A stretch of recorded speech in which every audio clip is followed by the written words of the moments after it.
तो नमस्कार, आदाब, सत श्री अकाल। मैं रवि शर्मा हाजिर हूँ एक और क्राइम की कहानी को लेकर, लेकिन आज की क्राइम की कहानी उत्तर प्रदेश का एक जिला है गाजीपुर।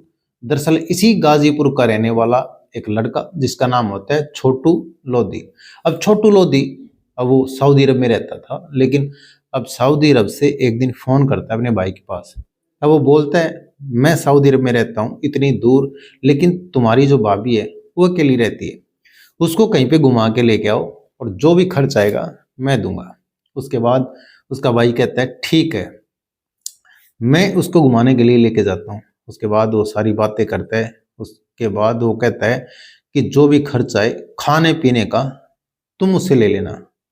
लेकिन फिर वो अब बाइक उठाता है और फिर अपने जो बड़ा भाई होता है, जो जो उसकी भाभी होती है, उसका जेठ होता है, उसको भी बात करता है। उससे भी बात करने के बाद उसको भी साथ में लेता है। लेकिन 3 दोस्त और होते हैं, उनको भी साथ ले लेता है।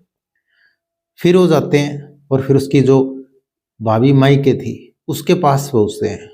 लेकिन जो उसके दोस्त होते 3 और जो उसका भाभी का जेठ होता है, वो अब बाहर रहते हैं, उसके पास नहीं जाते जो उसकी भाभी होती है। अब उसकी भाभी के पास उसका जो देवर होता है वही जाता है और फिर उसको कहता है, भाभी चलो मेला है, मेले में चलते घूमने के लिए। अब फिर वो जो उसकी भाभी होती है मना कर देती है। लेकिन वो कहता है, भैया इतनी दूर रहते हैं लेकिन तुम कहीं घूमती फिरती भी नहीं हो। उसके बाद वो उसको जैसे तैसे करके मना लेता है। मनाने के बाद अब फिर वो कहती है ठीक है, मैं तैयार हो लेती हूँ।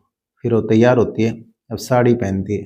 फिर उसके बाद अब नई साड़ी पहनने के बाद वो उसके साथ बाइक पे बैठती, फिर चलती। लेकिन वो शायद इन चीज़ों से अनजान थी कि यहाँ पे अब तुम्हारे साथ आगे क्या होने वाला है। उसके बाद जैसे आगे आगे बाइक चलती है, देवर के साथ अब भाभी बैठी हुई और उसके बाद जो 2 बाइकें हैं वो साथ और चलती है पीछे पीछे। अब उसमें उसका जेठ होता है और फिर जो और दोस्त होते हैं वो भी होते हैं साथ में। अब 4 लोग और होते हैं 2 बाइकों पे। अब जैसे ही चल रहे थे तभी एक बाइक में अब तेल खत्म हो जाता है। फिर वो पीछे वाली जो बाइक होती है, जो उसके दोस्त होते हैं, वो फोन करते हैं और बोलते हैं इस बाइक में तेल खत्म हो गया और हमारे को पैसे दो, नहीं तो हम तुम्हारे साथ नहीं चल सकेंगे। फिर वो अब उसने सोचा, अब इस सिचुएशन में मैं तेल के पैसे दूंगा तो कहीं ना कहीं भाभी को शक हो जाएगा और फिर भाभी मेरे साथ जाएगी नहीं। लेकिन वो सीधा वहां से फोन मारता है अपने भैया के पास। उसने बोला था जो भी खर्च आएगा मैं दूंगा। वो कहता सऊदी अरब में जो उसका भाई होता है उससे कि मेरे दोस्तों के पास कुछ पैसे भेजो, उनका पेट्रोल खत्म हो गया, नहीं तो वो जा नहीं सकेंगे। उसके बाद वो सीधा वहां से 500 रुपये भेजता है और फिर वो पेट्रोल डलवाते हैं और कुछ खाने का सामान लेते हैं, कुछ समोसे और कोल्ड ड्रिंक्स वगैरह लेते हैं और फिर वो पीछे पीछे चल पड़ते हैं। लेकिन आगे चलते चलते जो उसका भाभी को लेके चल रहा था वो देवर कहीं ऐसी देखता है जगह, कहीं सुनसान सा दिखे। अब सुनसान जगह में एक कोई उनको बिल्डिंग दिखती है जिसका निर्माण अभी चल ही रहा था। अब उसके बाद वहाँ पे जाते हैं, लेकिन उसकी भाभी ये कहती है कि यहाँ पे किस लिए लेके आई हो। अब वो कहता है कुछ नहीं, बस थोड़ी देर रुकेंगे फिर चल पड़ेंगे। अब वो इस चीज़ से अनजान थी।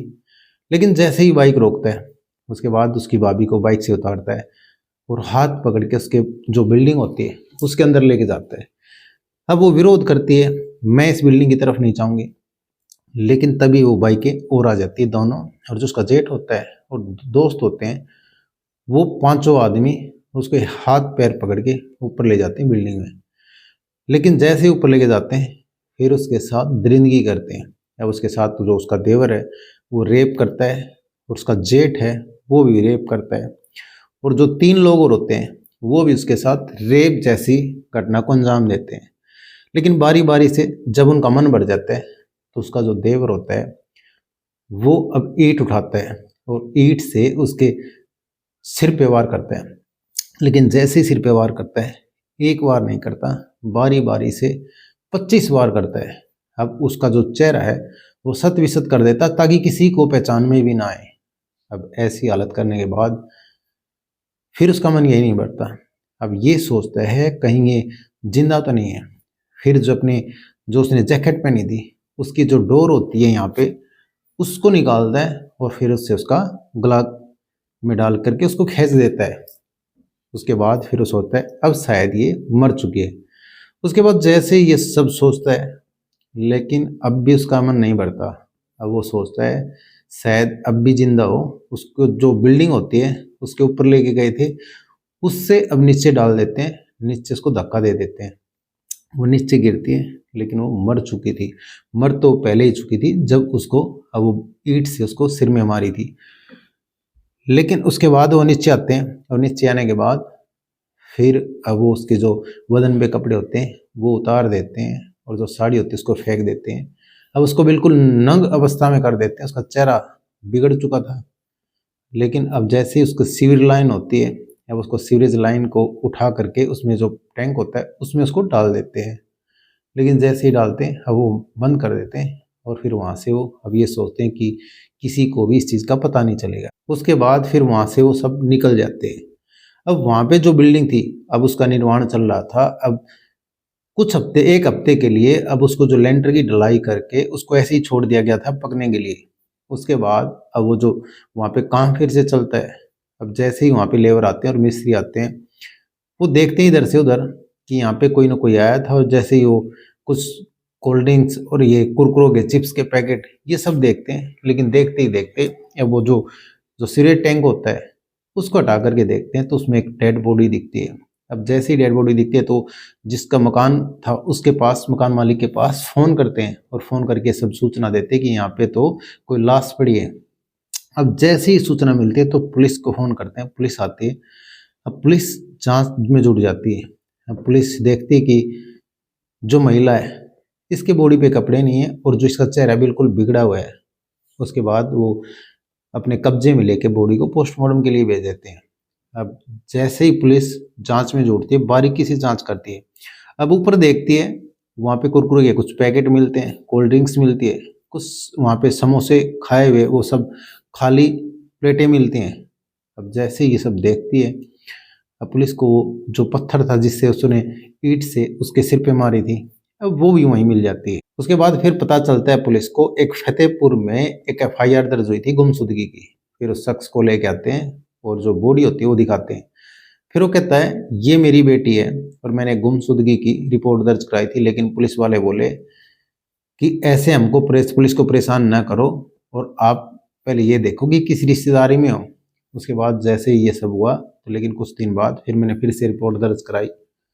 अब फिर वो कपड़े देखता है और कपड़ों से ही पहचान जाता है कि मेरी बेटी है। फिर पुलिस उससे पूछती है आखिर तुमने ये बेटी गुम हुई तो आखिर हुई कैसे।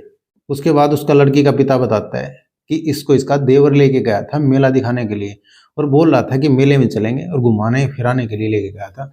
उसके बाद न तो उसका कोई अता पता है और न ही मेरी लड़की का। लेकिन ये सब जैसे पुलिस को पता चला, फिर पुलिस अब उन आरोपियों के नाम लिखते और फिर जांच में जुट जाती है और फिर धरपकड़ तेज करती है। लेकिन जैसे ही इधर से उधर भाग रही थी, जो देवर होता है वो पुलिस के हाथ नहीं लगता।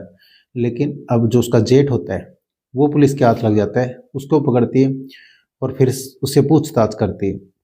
लेकिन शुरू में वो आनाकानी करता है और वो बताता है कि मेरे को इस चीज़ का कोई पता नहीं है, मैं इसके बारे में कुछ नहीं जानता। लेकिन पुलिस के पास एक डिग्री होती है जो किसी के पास नहीं होती, वो होती है 3rd डिग्री।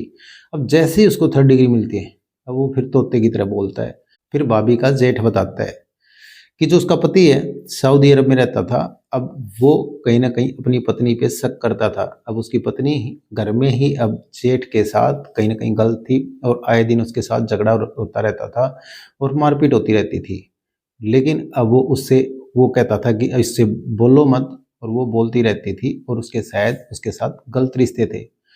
उसके बाद ये सब होने के बाद अब एक दिन जो उसकी पत्नी है वो फिर मायके चली जाती है। अब मायके जाने के बाद उसने सोचा कि शायद तूने गलत शक किया, शायद ये ऐसी ना हो। फिर वो उसकी जो पत्नी होती है उससे बातचीत करता है और जो उसके मायके वाले हैं उनसे कुछ पैसे उधार लेता है और बोलता है मैं सऊदी अरब जाऊंगा, और सऊदी अरब पैसे लेकर के चला जाता है। उसके बाद वहाँ पे वो लेबर का काम करता था। लेकिन जैसे जैसे समय बीत रहा था उसी हिसाब से सब कुछ ठीक था।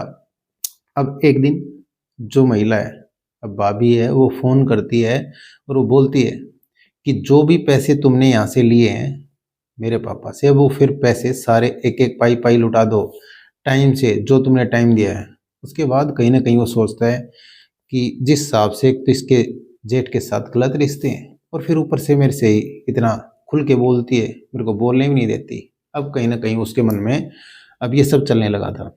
लेकिन फिर वो सोचता है कि क्यों ना मैं इसको रास्ते से हटा दूं, इसके जिस तरह से अब नाजायज संबंध है, और फिर ये पैसे ही मांग रही है अभी, और पैसे का इतना प्रेशर दे रही है कि पैसे टाइम से दो, और ये सब। अब उसके दिमाग में आता है न तो पैसे देने पड़ेंगे और इसको रास्ते से हटा देता हूँ। लेकिन अब वो जो देवर होता है उसके पास फ़ोन करता है, और फ़ोन करने के बाद उससे कहता है कि तुम्हारी भाभी है, उसको रास्ते से हटा दो, मैं तुमको 3 लाख रुपए दूंगा। अब 3 लाख रुपए देने के बाद उसके साथ साथ जो भी तुम्हारा खर्च आएगा, शराब का, मुर्गे का, चिकन का, कबाब का, जो भी कुछ होएगा, समोसा पार्टी, जो भी तुम्हारा जो तुमने करना है, अब कोल्ड ड्रिंक्स वगैरह, सारे पैसे मैं दूंगा। यहाँ तक कि तुम उसको कहीं पे लेके जाओगे तो पेट्रोल तक के पैसे मैं दूंगा। लेकिन जैसे ही ये बात उसका देवर सुनता है, वो हाँ कर देता है, डील डन कर देता है, क्योंकि वो उसके अभी जेल से अब जमानत पे आया था, क्योंकि उसके ऊपर पहले भी कुछ आरोप लगे हुए थे। अब वो हाँ कर देता है, लेकिन फिर एक जो घर में ही जेठ होता है उसको पकड़ता है, उससे बातचीत करता है और उसको अपने साथ लेता है। अब जैसे ये दो जाते हैं, लेकिन 3 दोस्त और लेता है बाहर से। अब चारों से कहता है 3 लाख रुपए में बात हुई है, 1 लाख रुपया मैं रखूंगा और 2 लाख तुम लोगों में बांट दूंगा। अब 50-50 हजार रुपये तुम्हारे को भी मिल जाएंगे, और इसको रास्ते से हटाना है इस तरीके से, ताकि किसी को शक ना हो और कोई सबूत न छूटे पीछे। लेकिन अब ये फिर सारे हाँ कर देते हैं, और उसके बाद अब जो महिला है वो जो कि मायके रह रही थी उसके पास वहाँ जाते हैं, और फिर बाकी सब दोस्त वहाँ रह जाते हैं। और फिर इसका जो देवर होता है ये अपनी भाभी को जैसे तैसे करके मना करके वहाँ पे लेके जाता था। लेकिन जो उसका पति है जिसका नाम है छोटू लोधी, अब वो जिस तरह से सऊदी अरब गया था उसका भी अब वो बताते हैं कि इसके जो पापा हैं छोटू लोधी के, उसका मर्डर करके वो यहाँ से गया था। लेकिन अब मर्डर करके गया था तो उसका जो क्रिमिनल रिकॉर्ड है तो वो फिर कैसे चला गया? अगर ऐसे जिस तरह से उसका पापा का उसने मर्डर किया तो कहीं ना कहीं वो मुकदमा दर्ज होगा, FIR होगी, या ऐसा कुछ ना कुछ तो होगा। तो फिर वो सऊदी अरब कैसे चला गया? पासपोर्ट में वेरिफिकेशन चलती है, पुलिस वेरिफिकेशन, फिर पुलिस वेरिफिकेशन कैसे मिल गई? सोचने वाली बात है। लेकिन छोटू लोधी ने अपने पिता का कत्ल किया, और कत्ल करने के बाद सऊदी अरब चला जाता है। उसके बाद वहां से अपनी पत्नी का कत्ल करवा देता है अपने ही भाई से कह करके, यानी उसके जो भाभी होती है उसके देवर से।